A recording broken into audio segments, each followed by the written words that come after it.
In the heart of London, a vibrant city where the skyline is defined by towering structures and the streets buzz with life, a silent but significant threat looms: pollution.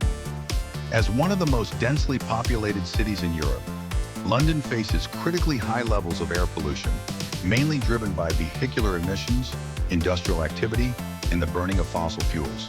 This environmental crisis not only endangers the health of its residents, but also hinders the city's efforts to become a sustainable global leader. However, amid this challenge, nature offers a powerful solution: trees and green spaces. Urban trees have an incredible ability to absorb pollutants, reduce carbon emissions, and improve air quality, an asset recognized by environmental scientists and city planners alike. Green spaces provide numerous benefits, from enhancing physical and mental well-being to boosting biodiversity, making them essential for creating resilient and livable urban environments. This project embarks on a comprehensive exploration of how trees and green spaces can mitigate pollution in London. As we stand at the brink of a new era in urban development, the urgency to embrace green spaces as core elements of our cities has never been greater. By uniting architecture with nature, we can build a future where the cityscape thrives in harmony with the environment, creating a more sustainable, resilient, and human-centered London. In response to these challenges, the Mayor of London has launched a significant tree planting initiative to combat climate change. With a £3.1 million investment, this initiative aims to expand London's tree canopy, currently at 21%, targeting areas with fewer trees and vulnerable communities. London is a great city. It's a very green city. We want to protect what we have, but also improve what we have and have more green spaces. And we know that actually one of the big challenges we face is the poor quality air in London. We know there are some parts of London, I'm afraid, are concrete jungles with grey buildings. We want to improve the fabric of our city. So bid for this money. You can plant more trees, you can improve the green spaces and make London an even greener and greater city.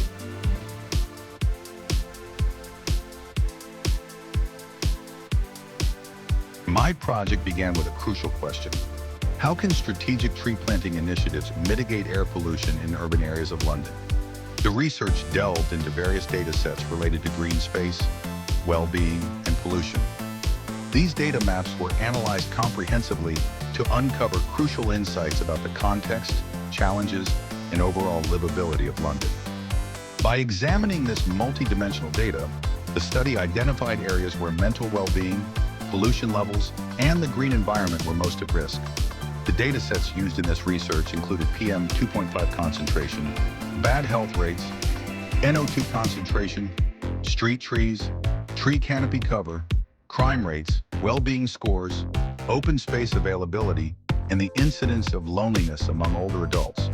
Primary part of analytics pursued throughout this section is the angular segment maps. Approaching the issue of centrality of specific urban areas, choice and integration maps were produced in order to evaluate the location of different phenomena. With this analysis, we can gain insights into the city's dynamics, challenges, and opportunities for sustainable development and inclusive growth. K-means clustering is a widely used unsupervised machine learning algorithm that groups data points into clusters based on their similarity. The algorithm aims to partition data into clusters where each point belongs to the cluster, with the nearest mean serving as the cluster's prototype. By combining K-means clustering with principal component analysis, or PCA, I identified Elephant and Castle as the optimal site for intervention. This data-driven approach allowed us to pinpoint the location that most urgently requires development and aligns with our urban design strategies. Access to a vast repository of user-generated images, community engagement opportunities, and visual documentation of urban spaces, and map areas of digital activity with the site. Use of Flickr to gather visual data and conduct qualitative analysis of urban spaces. Explore how people perceive and interact with different areas within the city through photographs uploaded by users. These digital platforms correspond with actual nodes on site, establishing point of interest. Mapping the digital landscape will become more interesting when working with this kind of data, as it won't change. Sunlight is essential for any form of cultivation activity. Thus, data is collected about the sunlight course on the microscale site throughout the year. in order to use the data set for the calculation of the optimal surface of intervention. Ladybug Tools components were used to perform sunlight analysis at each point or surface in the analysis grid. This analysis plays a major role in the design, where we can find the places in sight where the planting of trees importance can be found. Super sampling, a key technique in image processing, is crucial for applications like Pix-to-Pix. It involves rendering images at a higher resolution to preserve fine details and textures, ensuring a more accurate translation of complex data sets into visual maps.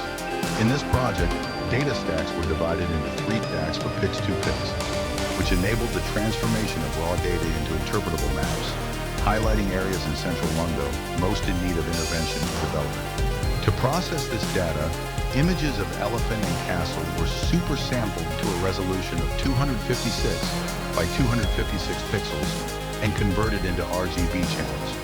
The Generative Adversarial Network, or GAN, was then trained on this data, allowing it to visualize potential intervention sites. The output revealed cracks in the data, indicating variations and inconsistencies. By cleaning up these outliers, I could accurately identify the best locations for urban development in Elephant and Castle. The project's tree planting strategy emerged from this analysis. Initially, the points of Pix-to-Pix were developed and placed on top of the site, and trees were densely placed across the site. But this layout didn't account for practical needs like pathways or visual appeal.